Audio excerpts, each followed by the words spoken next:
और न्यूमेरिकल का आप टेंशन ना लो, मैं एक सेपरेट वीडियो बनाऊंगा लेक्चर जिसमें सिर्फ और सिर्फ हम न्यूमेरिकल्स ही। हमने यहाँ पे आइडियल गैस इक्वेशन पूरा लिख लिया है ना, कि ताकि हमारा टाइम बचे। अब बस मैंने लिख लिया, इसको मुझे बस समझाना है। तो इसको क्या किया गया, 3 लॉ को कंबाइन करके इक्वेशन बनाई है। सबसे पहला हमारा बॉयल्स लॉ, मैंने यहाँ काफ़ी शॉर्ट में लिखा है, आप जब फेयर कॉपी बनाओगे, क्योंकि एग्जाम में ऐसे लिखने से मार्क्स थोड़ी मिलेंगे, आपको एक पूरा सेंटेंस लिखना पड़ेगा। According to Boyle's law we know that V is inversely proportional to P। Condition क्या है, when mass and temperature kept constant, जब मास टेम्परेचर कांस्टेंट रहेगा तभी ये वैलिड है। उसी तरीके से आप सब में सेंटेंस बना लेना ये, अदरवाइज आप नोट्स डाउनलोड कर लो, वहाँ पे आपको सारी चीज़ें मिल जाएगी। ठीक है, चार्ल्स लॉ क्या बोला था, V directly proportional to T। According to Avogadro's law ये क्या कांस्टेंट है, प्रेशर और टेम्परेचर। हमने क्या किया, इसको कंबाइन किया by joint variation. Joint variation बोलता है अगर आपको इस तरीके का वेरिएशंस मिले 2-3, जिसमें एक साइड के चीज़ सेम हो, तो आप उसको कंबाइन करके इसको एक बार लिखो, तीनों साइड सेम है ना, उसको एक बार लिख देना है, और उसके जो नेक्स्ट साइड में यानी कि लेफ्ट साइड में जो भी हो उसको कंबाइन करके लिख देना है। ठीक है, बस। तो क्या किया हमने, वॉल्यूम को लिखा under proportional to 1/P T और N कंबाइन कर दिया। ठीक है, अच्छा, फिर इसको मैं अच्छे से लिखा है Tn/P। अब क्या है कि प्रोपोर्शनलिटी का साइन को हटा करके हम एक वेरिएशन कांस्टेंट देते हैं ना, सॉरी, वेरिएशन का साइन को हटा करके हम एक प्रोपोर्शनल कांस्टेंट देते हैं, कि कांस्टेंट देते हैं। तो हम लोग इन सब में कौन सा कांस्टेंट देते थे, के दे रहे थे, हमेशा हमने के को यूज़ किया था, बट ये तो कंबाइंड फॉर्म हो गया तीनों का ना। तो यहाँ पे हमने एक नया कांस्टेंट को इंट्रोड्यूस किया है, क्योंकि के तो वो जब वैलिड था कि इन कंडीशंस पे के वैलिड हो रहा था सबका, बट यहाँ पे के नहीं दे सकते। यहाँ पे हमने एक दूसरा कांस्टेंट को यूज़ किया है जिसका नाम हमारा है R, कैपिटल R। इस कैपिटल R को हम बोलते हैं universal gas constant. R is known as universal gas constant. बस इस वेरिएशन के साइंस को हटाकर एक जो कांस्टेंट यहाँ पे R, ये एक नया चीज़ इंट्रोड्यूस्ड हुआ है। बस यहाँ पर भी इसको क्रॉस मल्टीप्लाई कीजिए इधर V को, PV is equal to nRT। यही आपका आइडियल गैस इक्वेशन है।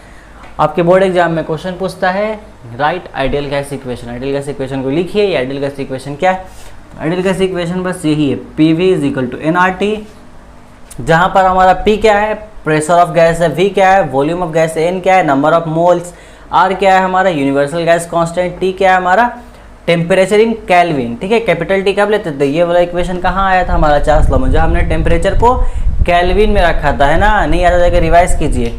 हाँ, तो यहाँ पे टेम्परेचर हमारा क्या है, इन केल्विन, सर आप लिख दोगे। इससे मैंने एक और लाइन बढ़ा है, यहाँ पर N हमारा किसको डिनोट कर रहा है, नंबर ऑफ मोल्स को। मैंने कहा था ना अवोगाड्रोस लॉ में N यहाँ पर नंबर ऑफ मोल्स भी, नंबर ऑफ मॉलिक्यूल्स भी ना। अब ढेर सारे मॉलिक्यूल्स कंबाइन होकर एक जगह इकट्ठा होंगे, वो नंबर अगर आता है हमारे पास 6.02 × 10⁻23, तो उसको क्या बोलते हैं, मोल। इसलिए इसको यहाँ पे नंबर ऑफ मोल्स भी बोलाते हैं। तो नंबर ऑफ मोल्स कैलकुलेट कैसे कहते हैं हम लोग, है ना, सिंपल फॉर्मूला इसका है गिवन मास बाय मोलर मास। तो हम लोग सिंपल उसको शॉर्ट में लिखा है हमने वेट बाय मास, मतलब किसी भी चीज़ का नंबर ऑफ मोल्स निकालना है तो उसका वेट कितना वो ले लीजिए, नीचे उसका मोलर मास। ठीक है, इसको मोलर मास कर देते हैं हम लोग, सिर्फ मास लिखना ठीक नहीं, डिवाइडेड बाय मोलर मास। ठीक है, तो आप ये फॉर्म भी याद रखोगे कि नंबर ऑफ मोल्स को हम यहाँ ब्रेक कर सकते हैं, क्योंकि न्यूमेरिकल्स में इसकी ज़रूरत पड़ेगी। अब आते हैं हम लोग R के ऊपर, ये नया चीज़ इंट्रोड्यूस्ड हुआ है ना, उसके बाद थोड़ी बातें जान लेते हैं। R हमारा क्या है, यूनिवर्सल गैस कांस्टेंट है, उसका नाम हमारा क्या, यूनिवर्सल गैस कांस्टेंट।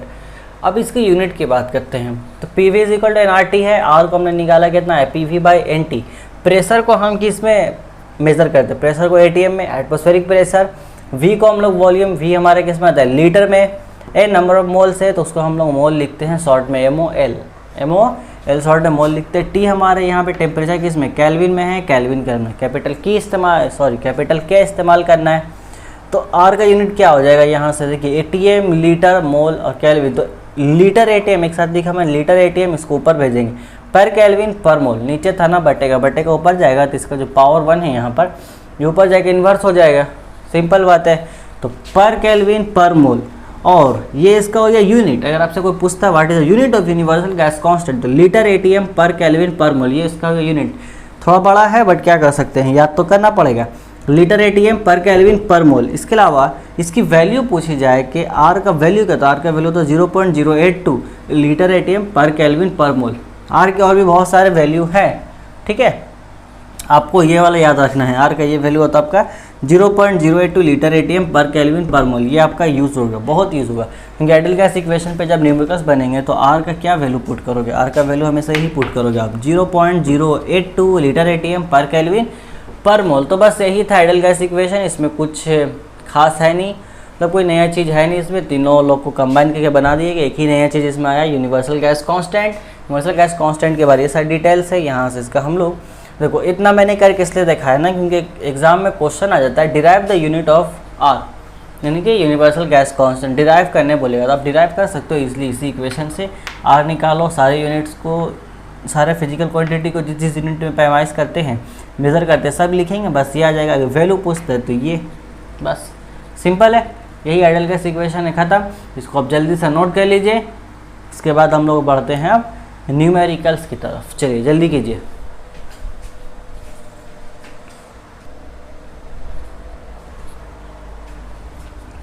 तो देखिए इस क्वेश्चन को है ना, ये हमारा क्वेश्चन बोलता है find the volume of 2.2 gram of carbon dioxide gas and on 25 degree centigrade of temperature and 570 mm यानी कि millimetre Hg means mercury of pressure. अच्छा ठीक है, क्या क्या इन्फॉर्मेशन दिया है सबसे पहले वो लिखना है। जब भी न्यूमेरिकल क्वेश्चन देखिए क्या क्या दिया है, क्या क्या गिवन है, वो लिख लेना है सबसे पहले, तभी तो पता चलेगा क्या क्या निकालना क्या है हमें। देखो यहाँ पे ब्रैकेट में आर की वैल्यू दे दी गई है ना, तो आर की वैल्यू आपको मोस्ट ऑफ द क्वेश्चन में दे दिया जाता है या नहीं भी दिया जाता है, तो आपको याद रखना है कि वैल्यू इजी याद रखना 0.082 लीटर एटीएम पर केल्विन पर मोल। तो फाइंड द वॉल्यूम, यहाँ पे वॉल्यूम फाइंड करना है ना हमको, क्या फाइंड करना भैया, वॉल्यूम। पहला ही लाइन में बोल दिया गया है 2.2 ग्राम ऑफ कार्बन डाइऑक्साइड। 2.2 ग्राम क्या हो गया, वेट हमारा दिया हुआ उसका 2.2 ग्राम। मोलर मास निकालना होगा कार्बन डाइऑक्साइड का, ठीक है। अच्छा मोलर मास हम लोग निकालते हैं, रुकिए। और क्या दिया है उन्होंने, टेम्परेचर दिया कितना 25 डिग्री सेंटीग्रेड में ना, तो आपको डिग्री सेंटीग्रेड तो नहीं चाहिए, हमको क्या चाहिए, हाँ केल्विन। सारा जो हमारा न्यूमेरिकल सॉल्विंग सारा केल्विन होगा, कैपिटल टी केल्विन कहलाता है। तो डिग्री सेंटीग्रेड को केल्विन में चेंज करने के लिए क्या कहते हैं, 273 उसमें जोड़ देते हैं, बस जोड़िए, केल्विन हो गया। कितना आएगा 5 3 8 7 2 9 298 केल्विन। देन हमारा था प्रेशर, ये देखिए 570 mm ऑफ Hg। प्रेशर का यूनिट क्या है हमारा एटीएम, हमको प्रेशर एटीएम में चाहिए। यहाँ प्रेशर ही देखो कैसा यूनिट भी दिया हुआ है, मिलीमीटर में प्रेशर नापते हो कभी, मिलीमीटर में प्रेशर नापा हो कभी, बताओ नहीं ना, तो हम लोग चेंज करेंगे। टोरिसिलिस एक्सपेरिमेंट याद है, उसमें क्या हुआ था 76 सेंटीमीटर की हाइट पर आकर के जो मर्क्यूरी रुक गया था, तो मर्क्यूरी जब रुका था तो इससे क्या बात साबित हुई थी कि इतना ही हाइट पर, मतलब ये जो 76 सेंटीमीटर का जो लेवल है मर्क्यूरी का, यहाँ पर हमारा ये एटमॉस्फेरिक प्रेशर को बैलेंस कर रहा है, मीन्स वो हमारा 1 ATM का प्रेशर है। तो जब भी आपको क्वेश्चन में अगर प्रेशर सेंटीमीटर में देगा तो उस प्रेशर को आप 76 सेंटीमीटर से डिवाइड करोगे, और डिवाइड करके जो प्रेशर आएगा वो हमारा ATM आएगा, मतलब ये हमारा प्रोसेस है ATM में चेंज करने का। बट अगर मिलीमीटर में दिया तो सेंटीमीटर को मिलीमीटर में चेंज करते हैं 10 से मल्टीप्लाई करके, ये हमारा आएगा 760 मिलीमीटर। तो अगर आपको क्वेश्चन में प्रेशर मिलीमीटर में देगा तो आप 76 से डिवाइड करोगे, और अगर आपका सेंटीमीटर में देगा तो आप 76 से डिवाइड करोगे। इस बात को अच्छे से नोट करके कॉपी में लिख लो, एकदम स्टार लगा करके, ठीक है। तो हमारा प्रेशर किस में दिया है उन्होंने, प्रेशर हमारा दिया है तो 570/760। आप इसको जब डिवाइड करोगे तो आपका वैल्यू आएगा 0.75 ATM। इसको डिवाइड करोगे 0.75 आएगा। इसको डिवाइड हमने किया क्यों, ATM में लाने के लिए। ये भी मिलीमीटर में था, ये भी मिलीमीटर में, मिलीमीटर आपस में मारा मारी कर लेगा, ख़त्म। आ गया हमारा प्रेशर ATM में। अब आता है बात इसका हमारा मोलर मास का।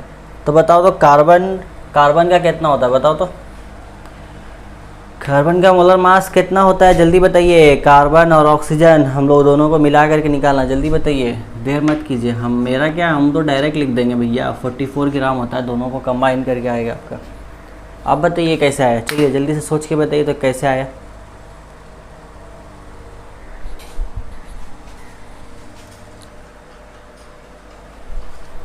ये छोड़िए, नहीं बता रहे आप लोग तो क्या करें, आप इसको कमेंट कीजिए कि ये कैसे आया। आपका 9th क्लास में ना आपने अगर याद नहीं किया तो आप जाके याद कीजिए, सारे सबका जो मोलर वेट होता है सारे एलिमेंट्स को खुद याद कीजिए, नहीं तो फिर आप कैसे सॉल्व करोगे न्यूमेरिकल्स। नहीं सॉल्व होगा तो कार्बन डाइऑक्साइड का, यहाँ पे हमने किसका निकाला, ये कार्बन डाइऑक्साइड का, इसको लिख देते हैं मोलर मास, अच्छे से मोलर मास ऑफ CO2। अच्छा क्यों निकाला, हमको क्या चाहिए, वॉल्यूम चाहिए। हमारे पास जो इक्वेशन है हमारा वो है PV is equal to nRT, हमको क्या चाहिए, volume, volume is equal to nRT by P आ गया, ठीक है। R का वैल्यू पता है अपने को, T दे चुका है उन्होंने, P भी दे दिया है, N नहीं पता है सर, तो N कैसे निकलता है बाबू, जो हमारा नंबर ऑफ मोल्स हो कैसे निकलते हैं, वेट बाई मास, यानी कि wait by molar mass, given weight by molar mass. Given weight कितना है अपने को, गिवन वेट है 2.2, यही तो 2.2 है ना, 2.2, मोलर मास कितना आया हमारा 44, डिवाइड कीजिए। अच्छा इस जीरो को ऊपर नीचे भेजिए, 22 44, 22 दूना 44, 1/20, 1/20, ठीक है, 1/20 ले सकते हो, या आप इसको ऊपर पॉइंट बना के 0.05 पॉइंट में भी मोल आ जाएगा, यूनिट लिख लीजिएगा मोल, ठीक है। अब यहाँ पे सारा वैल्यू हम लोग पुट करते हैं, वॉल्यूम पता करना है, ठीक है। ये हमारा कितना है 1/20, 1/20 ना, 1/21 ऊपर 20 नीचे, इनटू प्रेशर कितना आया 0.75, आर का वैल्यू कितना है 0.082, टेम्परेचर कितना है 298। ये क्या हो गया सर, ये तो खिचड़ी बन गया, तुम लोग भी बोलते नहीं हो, 292 नहीं है 298 है ये। अब आपका काम है, इसको आप काटिए छाटिए जैसे चाहे उसको तोड़िए मड़ोड़िए और आंसर लाइए। काटिए, काटते हैं इसको हम लोग,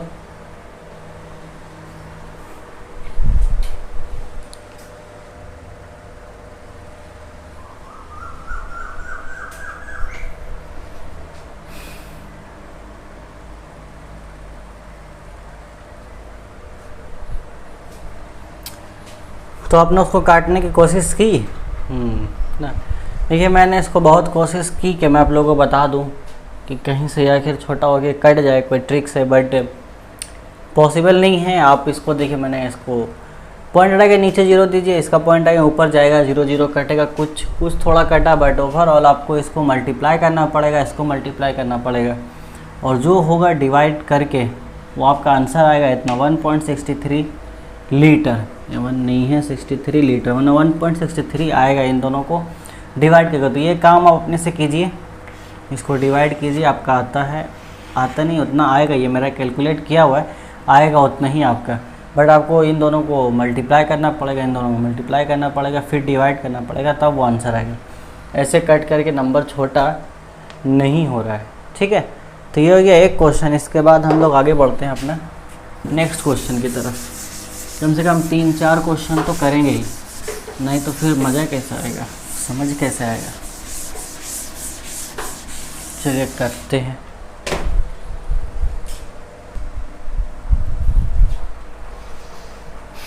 इस क्वेश्चन को देखिए, ये कहता है ए मिक्सचर, यहाँ पे देखिए हमारा मिक्सचर है ना, मतलब एक से ज़्यादा गैस मिलेंगे। देखते हैं, a mixture of 2 gram of hydrogen and 8 gram of oxygen is kept in a vessel. एक वेसल में मतलब एक बर्तन है, और उस बर्तन में आपका हाइड्रोजन गैस भी है और ऑक्सीजन गैस भी है, तो दोनों के मॉलिक्यूल्स वहाँ पे मौजूद है। ऑफ 20 लीटर कैपेसिटी, उसका वॉल्यूम कितना दिया है 20 लीटर उस वेसल का, एट 27 डिग्री सेंटीग्रेड। अच्छा चलिए सर लिखते हैं हम लोग 1 बाई 1। क्या दिया है हमने, वॉल्यूम दे रखा है उन्होंने 20 लीटर, बहुत अच्छी बात है।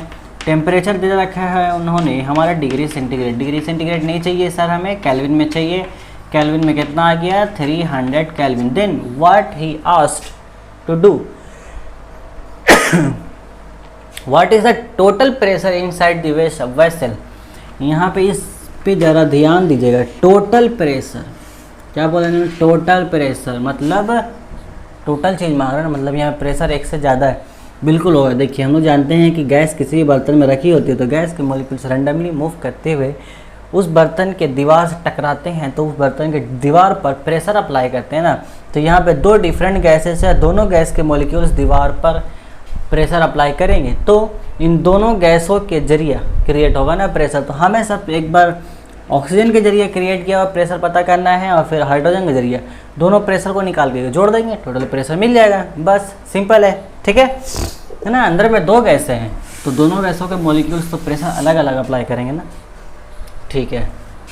तो सर दो काम करना है ना, काम थोड़ा सा बढ़ गया हमारे पास। देखिए PV is equal to nRT में R अपने पास है, R का वैल्यू अपने को पता है, V भी पता है, T भी पता है, प्रेशर तो निकालना है। और क्या नहीं पता है हमको, नंबर ऑफ मोल्स N, ये कहाँ से निकलता है, weight by mass, given weight by given mass. तो यहाँ पर हमारा सबसे पहला ये है, तो हम लोग यहाँ अच्छे से लिख करके निकालेंगे number of moles in 2 gram of hydrogen gas. क्योंकि हाइड्रोजन गैस कितना गिवन है, 2 ग्राम, तो हम 2 लेंगे। ऊपर में अपने को क्या लेना है, गिवन वेट लेना है, नीचे लेते हैं मोलर मास। तो हाइड्रोजन का जो मोलर मास होता है वो होता है 1, कितना होता है 1, सिर्फ एक हाइड्रोजन का। यहाँ पे हाइड्रोजन का कितना, 2 मॉलिक्यूल्स है, तो 1 इंटू 2 मल्टीप्लाई कर देंगे, कितना आ जाएगा 2 इज इक्वल टू 1 मोल। कितना मोल आ गया हमारा, ये आ गया 1 मोल, ठीक है 1 मोल। चलिए सर, तो 1 मोल आ गया। अब इसके जरिए क्या प्रेशर लगेगा वो हम निकाल लेते हैं। अच्छा, तो हम यहाँ एक वर्ड लिखेंगे नया, पार्शियल प्रेशर। क्या लिखेंगे, पार्शियल, मतलब इसके जरिए थोड़ा सा प्रेशर लगाया जा रहा है ना, कुछ प्रेशर ये लगा रहा है, कुछ प्रेशर वो लगा रहा है। पार्शियल प्रेशर ऑफ H2 कितना होगा, H2 गैस का पार्शियल प्रेशर कितना अप्लाई करेगा। प्रेशर निकालने का हमारे पास से क्या फॉर्मूला था, PV is equal to nRT, वो इक्वेशन है ना, यहाँ लिखते इसको हम लोग, PV is equal to nRT, वहाँ से P निकालिए तो कितना आ जाएगा, nRT बाई V। बस n कितना है अपने पास 1, R कितना है 0.082 इंटू टेम्परेचर कितना 300, वॉल्यूम किधर गया हमारा 20, सो वॉल्यूम आ गया हमारा 20। काटते हैं इसको, ये थोड़ा लग रहा है कि कट जाएगा, 0 से 0 कट जाएगा, ये आपका 15 कट जाएगा। देन अब 15 को मल्टीप्लाई करना होगा 82 से। यहाँ पर हम लोग साइड में करते हैं, कितना आएगा, कितना आएगा 5 दूना 10 का 0, एक हाथ में 5 8 40 और 1 41, इसको करेंगे 2 और 8 0 3 8 4 12, 1230। यहाँ पे क्या है आपका, पीछे से 3 नंबर के बाद 0 है ना, 1 2 3, 3 के बाद 0, मतलब कितना आ गया 1.23। अब उस 0 को लिखने का कोई फायदा थोड़ी, 0 हटा दो, 1.23 क्या निकाला ये हमने, प्रेशर 1.23 ATM, ठीक है। तो इसको याद रखेंगे, है ना। अब ये हमने क्या निकाला, पार्शियल पे तो हाइड्रोजन के लिए निकला ना, हमारे पास क्वेश्चन में ऑक्सीजन भी गिवन है, तब ना जैसे ये हमने निकाला, सेम इसी प्रोसेस में हम ऑक्सीजन का भी निकालेंगे और फिर हम लोग दोनों को ऐड कर देंगे। दोनों को ऐड करने के बाद हमारे पास क्या आ जाएगा, टोटल प्रेशर, ठीक है। तो चलिए इसको ऐड करते हैं, मतलब अब उसको निकालते हैं। तो ये याद रखेंगे, इसको कॉपी में नोट करके लिखिए, मैं पूछूंगा अभी कि हाइड्रोजन के जरिए कितना पार्शियल प्रेशर आया था। सब मिटाने की जरूरत नहीं, सिर्फ ये मिटाते हैं ना। अच्छा, तो इसमें भी एक ही काम करना है अपने को, नंबर ऑफ मोल्स क्या निकालना है भाई, नंबर ऑफ मोल्स चाहिए ना। ऑक्सीजन गैस में कितना वेट दिया है ऑक्सीजन गैस का इन्होंने, 8 gram. Number of moles in 8 gram of O2, weight given कितना है इतना, by molar mass, given weight by molar mass. Number of moles का फॉर्मूला मोलर मास, भैया ऑक्सीजन का मोलर मास होता है 16, यहाँ पर ऑक्सीजन 2 पीस है, एक ऑक्सीजन मॉलिक्यूल का मोलर मास 16 है, 2 के कितना होगा 16 इंटू 2 कितना होगा, जल्दी बोलिए, हाँ 32, काटिए 800 के 32, 1/4। अब इस 1/4 को छोड़ो, वैसे रहने दो, पॉइंट में उसको लिखेंगे तो 0.025 आएगा। लिखने की जरूरत नहीं है, कैलकुलेशन लेंदी हो जाएगा। तो हम लोग फिर वही लिखेंगे, partial pressure by partial pressure of O2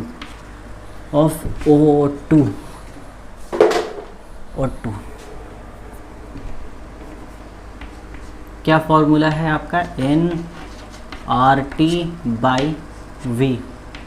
n कितना है 1/4, 1/4 लिख दिया, 0.082 क्या है हमारा R का वैल्यू। टेम्परेचर तो दोनों में सेम है ना, 27 डिग्री सेंटीग्रेड ही है, एक ही वेसल में है, तो टेम्परेचर हमारा वही है 300। वॉल्यूम भी वही है, कितना है वॉल्यूम 20 लीटर। अच्छा ये भी लगता है कटने वाला नंबर है ना, काटते हैं इसको भी। एक 0 से 0 कट गया, ये 15 बार में कट जाएगा आपका, सॉरी कितना बार में कटेगा 15 बार में, है ना।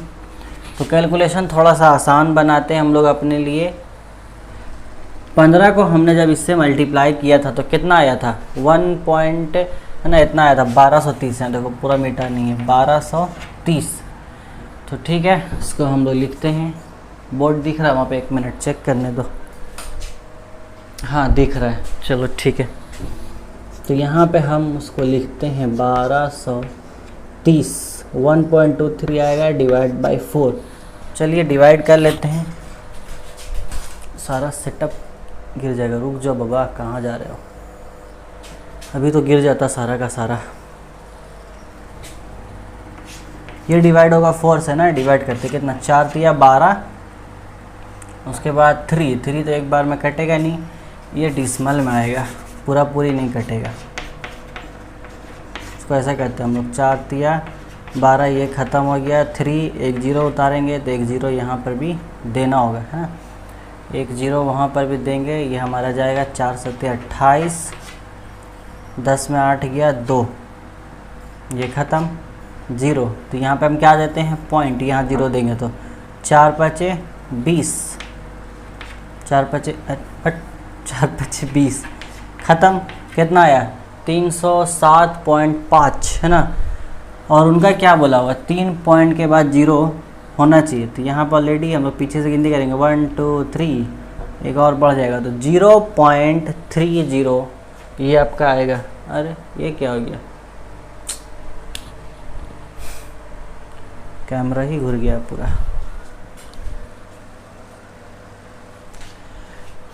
सॉरी, ध्यान नहीं दिया मैंने, कैमरा पूरा घुर गया था।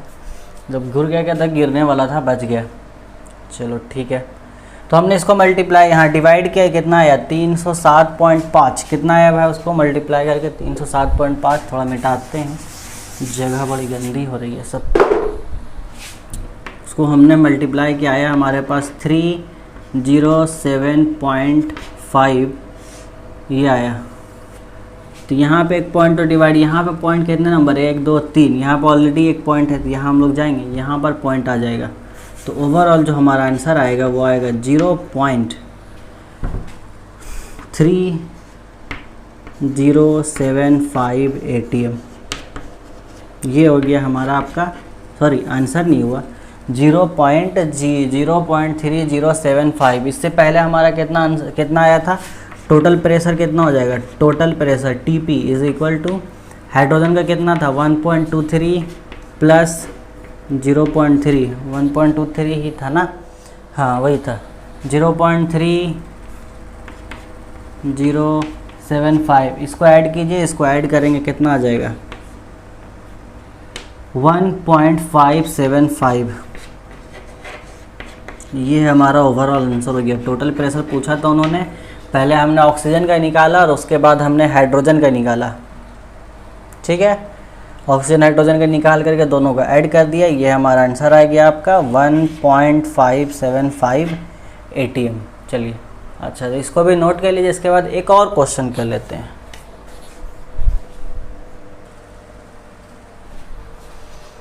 ये क्वेश्चन देखते हैं हम लोग। नेक्स्ट हमारा ये तीसरा number question, determine the density of H2S, यहाँ से ना हाइड्रोजन सल्फाइड।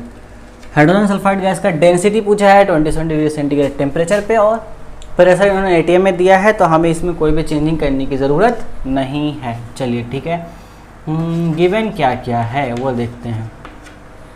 गिवन हमारे पास टेम्परेचर है, इसको हम जल्दी से किस में चेंज करेंगे, केल्विन में। कितना आ जाएगा ये हमारा हो जाएगा 300 केल्विन।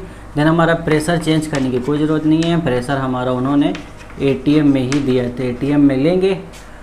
वॉल्यूम नहीं है ना, वॉल्यूम नहीं है, ठीक है छोड़िए, वॉल्यूम नहीं है तो क्या हुआ, हम नंबर ऑफ मोल्स निकालते हैं। N is equal to the number of moles given weight by molar mass. Given weight कितना है हाइड्रोजन सल्फाइड का, अरे हाइड्रोजन सल्फाइड का वेट गिवन है ही नहीं, तो नंबर ऑफ मोल्स कैसे निकालेंगे। ओहो हो, अच्छा एक और चीज़ है सर क्वेश्चन में, इसमें तो डेंसिटी पूछ लिया है। ये कैसा बात हो गया, हमारा जो इक्वेशन है आइडियल गैस इक्वेशन PV=nRT, इसमें तो डेंसिटी है ही नहीं है, कहीं पे है, कहीं पे डेंसिटी है नहीं है ना। अच्छा तो डेंसिटी लाना पड़ेगा इसका मतलब यहाँ पर। चलिए थोड़ा सा इसको हम लोग और पेर पार करते हैं इस इक्वेशन में, कहीं से तो डेंसिटी लाना होगा, क्योंकि नंबर ऑफ मोल्स भी नहीं निकाल सकते हम, उन्होंने वेट कुछ दिया नहीं तो नंबर ऑफ मोल्स कैसे निकालेंगे। इसका मतलब यहाँ कुछ जुगाड़ करके डेंसिटी लाना होगा। अच्छा लाते हैं। नंबर ऑफ मोल्स क्या होता है, अभी मैंने लिखा ना वेट बाई मास RT। चलो बहुत बढ़िया, क्रॉस मल्टीप्लाई कर दो, PV क्रॉस मल्टीप्लाई में इतना ये करो, M को इधर लो, V को उधर नीचे भेज दो, M इधर आ जाएगा, इसको कैपिटल M लिख दो, capital molar mass weight capital M, ये PM इधर भेज दो, है ना। PM कौन है हमारा, हाँ कमेंट करके बताओ। V नीचे जाएगा, वेट बाय वॉल्यूम RT वैसा ही रहेगा। अच्छा PM, इसको देख के कुछ याद आया आप लोगों को, वेट बाय वॉल्यूम है ना, डेंसिटी का फॉर्मूला क्या था, डेंसिटी यही तो होता है, वेट बाय वॉल्यूम या मास बाय वॉल्यूम। तो इसको हम लोग क्या लिख सकते हैं, डेंसिटी RT, निकाल लो यहाँ से डेंसिटी कितना आ जाएगा, डेंसिटी PM/RT बस। तो भैया चलो ये भी एक डेरिवेशन हो गया आपका डेंसिटी का यहाँ से। तो आप इसको भी याद कर लोगे कि डेंसिटी बराबर क्या होता है, PM/RT। तो PM अपने को कितना है, M यहाँ पे मोलर मास है ना, मोलर मास वाला M है ये। P कितना है, P पुट करते हैं हमारा सब यहाँ पर आकर के। अच्छा मोलर मास पहले निकाल लेते हैं ना, मोलर मास कितना होगा, मोलर मास निकालिए। तो हाइड्रोजन का मोलर मास पता है ना 1 है, हाँ 1 × 2 2 आएगा। और जो हमारा ये है, सॉरी इंटू नहीं है, तो मोलर मास निकालने के टाइम ऐड करते हैं हम सबके मोलर मास को। सल्फ़र का मोलर मास 32 है, = 34 ग्राम आ गया। तो अब डेंसिटी हमारा कितना आ जाएगा, प्रेशर कितना दिया उन्होंने 0.82 into molar mass 34 divided by RT। R का वैल्यू अपने को पता है 0.082, 0.082, हाँ ठीक है लिखो उसी को, 0.082 इंटू टेम्परेचर 300 है ना। तो कैलकुलेशन तो आसान हो गया ना, ये तो आपस में मर जाएगा अभी। चलो देखते हैं, हम लोग जीरो को पहले सेटल कर लेते हैं। यहाँ पे जीरो हमारा बहुत हो रहा है, 82 इंटू 34, यहाँ ये पॉइंट हटाएंगे तो ऊपर जाएगा 1, साथ में पॉइंट के बाद जितना आता तो उतना जीरो देते हैं, 3 जीरो आ जाएगा। नीचे हमारा 300 पहले से था, ठीक है, ये वाला पॉइंट हटाए 1, कितना है डिजिट है 2, तो 2 जीरो आएगा, ठीक है। चलिए अच्छा नीचे का 82 तो हमने छोड़ दिया, तो ये 82 चला गया आपस में, ये 2 जीरो ये 2 जीरो आपस में चले गए, ये 1 जीरो ये 1 जीरो चले गए। 34 डिवाइड बाई 30, काटिए इसको, 2 के पहाड़ा से ही काटिए, 15 बार में कटेगा, ये 17 बार में कटेगा, तो 17/15। अब इसको आप डिवाइड करके आंसर ले आइए, 17, 15 एकम 15, कितना बच गया 2, वहाँ पॉइंट दे दीजिए, यहाँ जीरो दे दीजिए, ठीक है। फिर से 15 एकम 15 जाएगा, ये कितना बच गया 5, फिर से जीरो, एक बार पॉइंट देने के बाद आप कितना चाहे उतना जीरो दे सकते हैं। तो 15 दिया 45, फिर से 10 में बचेगा 5, ये चलता रहेगा, हम लोग यहीं तक लेंगे 1.13। तो फाइनल हमारा डेंसिटी कितना है, देयरफॉर डेंसिटी = 1.13। डेंसिटी का यूनिट, हाँ सही बोले, ग्राम पर, हाँ वॉल्यूम यहाँ अपने को लीटर में दिया है ना, और वॉल्यूम यहाँ पे दिया ही नहीं, अच्छा ठीक है। तो सब तो सारे के साथ SI यूनिट स्टैंडर्ड में, तो ग्राम पर लीटर ना, वेट बाय वॉल्यूम होता है ना, वेट हो कि इसमें ग्राम, और ये हमारा वॉल्यूम हो गया, यही है 1.13 ग्राम पर लीटर, यही हमारा हो गया आंसर। तो बस इतना ही आज की मुलाकात में, इतना ही। अब हम लोग फिर अगली मुलाकात में जब मिलेंगे तो आगे की बातें करेंगे। अच्छा देखिए, अब तक हमने बिहेवियर कैसे जो चैप्टर है 90% हमने हमारा कवर कर लिया। स्टार्टिंग से बेसिक कंसेप्ट जितने पढ़े हमने, जितने गैस लॉ थे सारा ख़त्म हो गया। जो हमारा कंबाइंड फॉर्म, जो हाँ कंबाइंड फॉर्म एक बॉयल्स लॉ चार्ल्स लॉ, इन दोनों को कंबाइंड करके भी एक होता है ना, ठीक है। तो उस पर एक लेक्चर अब बनाना है मुझे, वो एक लेक्चर बन जाएगा। उसके बाद एक काइनेटिक थ्योरी ऑफ गैसेस, ये एक बहुत ब्रॉड टॉपिक है, उस पर एक सेपरेट लेक्चर बनेंगे। ये 2 हो गया। फिर इसमें एक टॉपिक हमारा आता है हाँ deviation of ideal gas from real gas. देखिए एक बात अभी आप लोगों को ना एक सदमा लगेगा, जितना भी लॉ हमने पढ़े हैं ये सारे के सारे आइडियल गैस पे ही वैलिड है, मतलब ऐसा गैस जो कि रियल में एग्जिस्ट करता ही नहीं। आइडियल के माने वही होता है, व्हाट इज़ आइडियल? आइडियल चीज़ वो है जो रियल में एग्जिस्ट करता ही नहीं है। तो हम लोग अब देखेंगे, एक लेक्चर बनाऊंगा, उसमें देखेंगे क्या आइडियल गैस किसको बोलते हैं, रियल गैस क्या है, किस तरीके से जितने भी गैस लॉ हमने पढ़े। ये आइडियल गैस इक्वेशन है, इस इक्वेशन का नाम ही है आइडियल गैस इक्वेशन। तो ये इक्वेशन जो है PV = nRT वो सिर्फ आइडियल गैस पर ही फिट बैठती है, इसके अलावा और कोई गैस में ये वैलिड नहीं होगा। तो ओवरऑल और 3 लेक्चर्स आएंगे इस पर, ये चैप्टर हमारा कंप्लीट हो जाएगा। ठीक है, तो पढ़ते रहिए, हम लोग बहुत जल्द मिलेंगे अपने अगले वीडियो। Okay, good bye.